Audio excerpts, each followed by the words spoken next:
Swamiji, the scriptures of India talk about the dream nature of this world. Can you talk about that? Well, everything is consciousness. And God, in creating these vibrations, He did it as consciousness. It's a cosmic conscious vibration.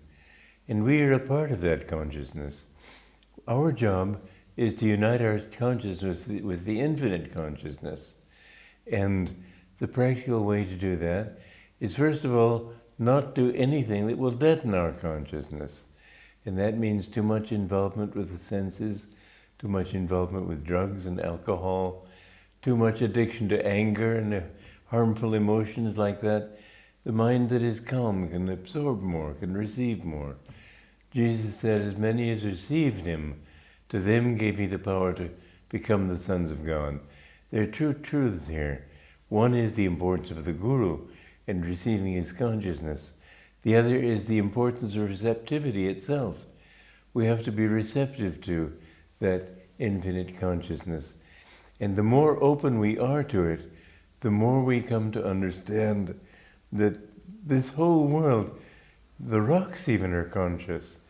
This was something that J.C. Bose in the early 20th century discovered, that there's ability to respond even in the rocks. Metals get tired if they're used too much. Give them a break. And Yogananda said he could remember back to when he was a diamond.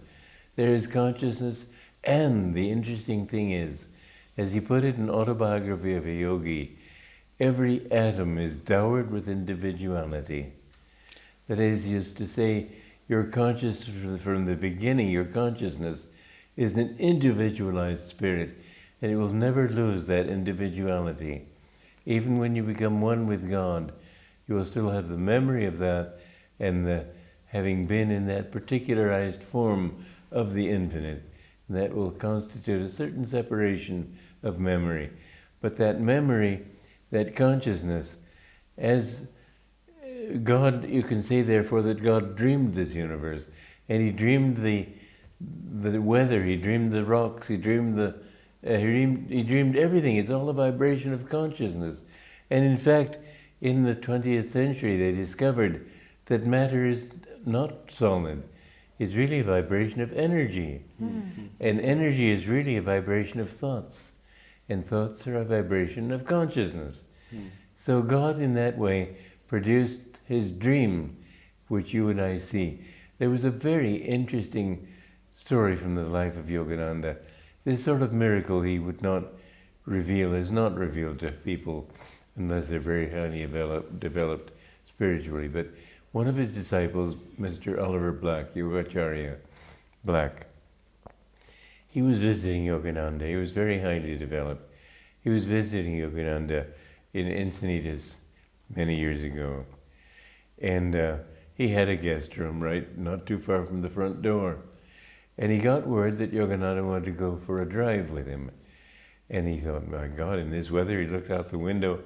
It was driving rain, soaking everything. He thought, we'll never be able to look out the window of the car to enjoy the scenery. He thought, well, if he says so, I'll come. So he went out of his door. There was still driving rain.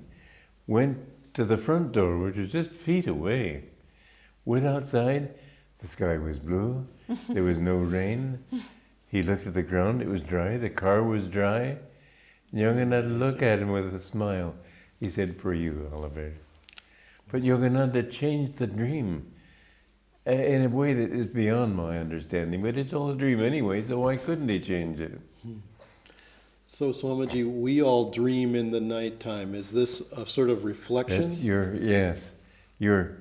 We are dreams within the dreams. Our dreams are dreams within the dreams. I remember one dream I had many years ago, because my desire had been to be a playwright, so my mind is sort of naturally goes in that way.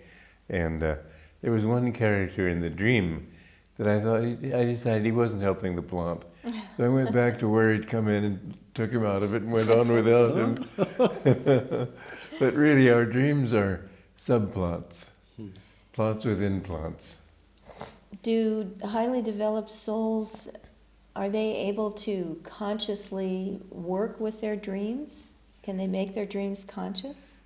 I didn't hear your first question, first part of that question. People who are highly developed, can they control their dreams and make them Well, conscious? I don't know if it's high development that I could control that.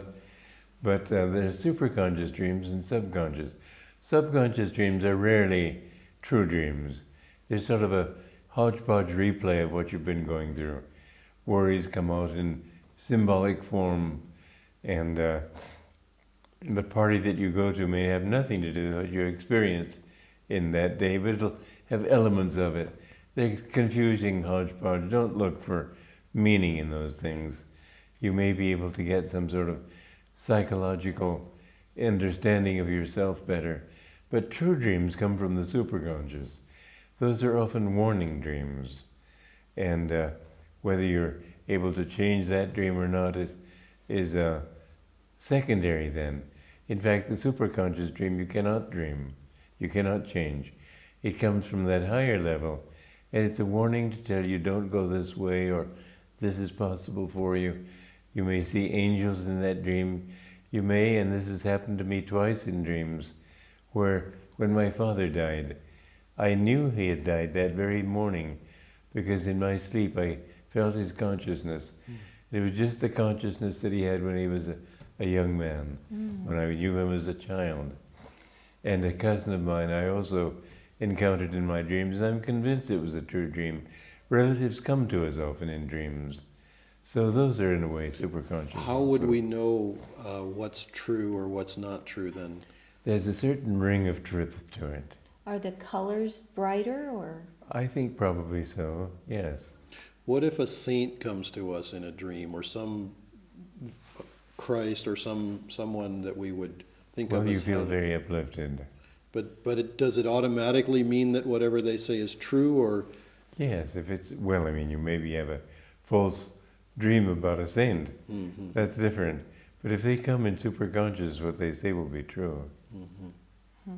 And they, as I said, it could be a warning dream. It can be a command dream, do this, that sort of thing.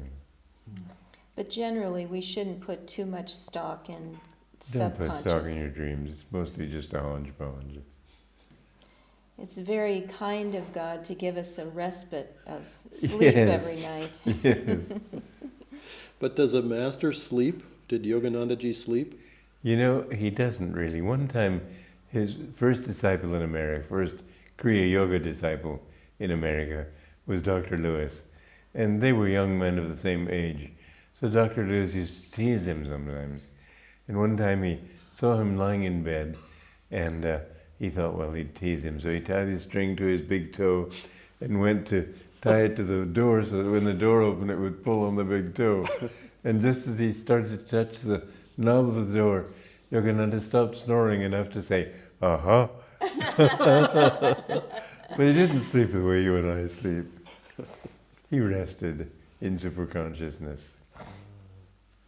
So his requirement for sleep then wouldn't be the same or at all what It a... would be a wish to get out of this mess of a world for a while and check in with the boss. Swamiji, I've often wondered about the best way to pray. Can you talk about prayer a little bit? Well, most people pray for themselves or for their loved ones, begging prayers. Even if you ask for help, you should ask it in the right way. Yogananda said you should pray demanding of God. You have a right as his child to be given what you need, not what you want, but what you need. So the best prayer in that sense is, God, give me what is for my best. Give me this if you want this. Give me this if it's right for me, but not otherwise.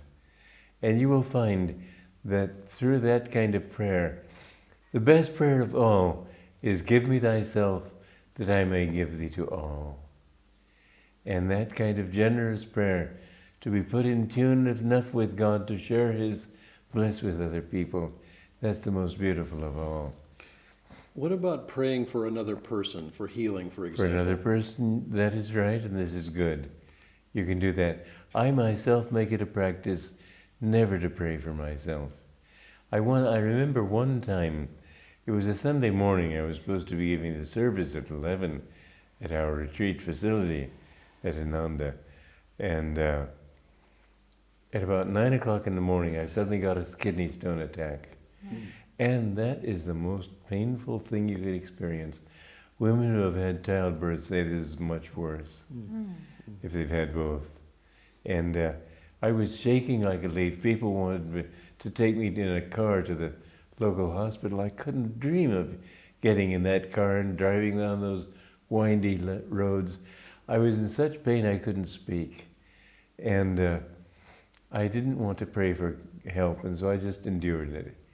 But when I looked at my watch and I saw it said 11:15, I realized I could not give that service in that shape. And so I said, Divine Mother, if you want me to give this service, this is how I prayed, if you want me to give this service, you're going to have to take this pain away. And just like that, it went away. As long as it takes you to breathe, take a breath inward, that pain was gone. The joke of it was that I was in so much joy.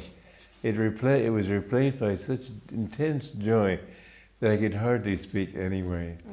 The thing is that the spiritual path is not a dry path. Puritans, to the Puritan, everything is impure.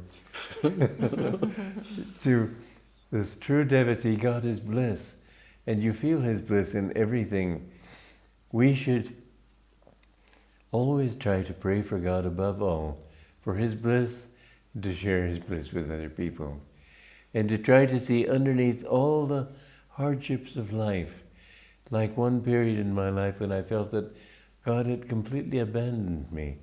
But my years of meditation had brought me that kind of joy which never left me. And I had to give a couple of lectures. Both times people said what they felt more than anything else from my lecture was joy. And I thought, joy? Yet I realized that under the sand of all that suffering and deprivation of everything that I had believed in and wanted and was dedicated to, under all that there was still that joy. It hadn't left me. This is what the spiritual path is all about. Seek God for bliss, and you will discover Satchidananda, ever-existing, ever-conscious, ever-new bliss. God's bliss is ever new. I think that's one reason why He creates His universe from time to time, the days and the nights of Brahma, because it's the nature of bliss to want to express itself. Okay.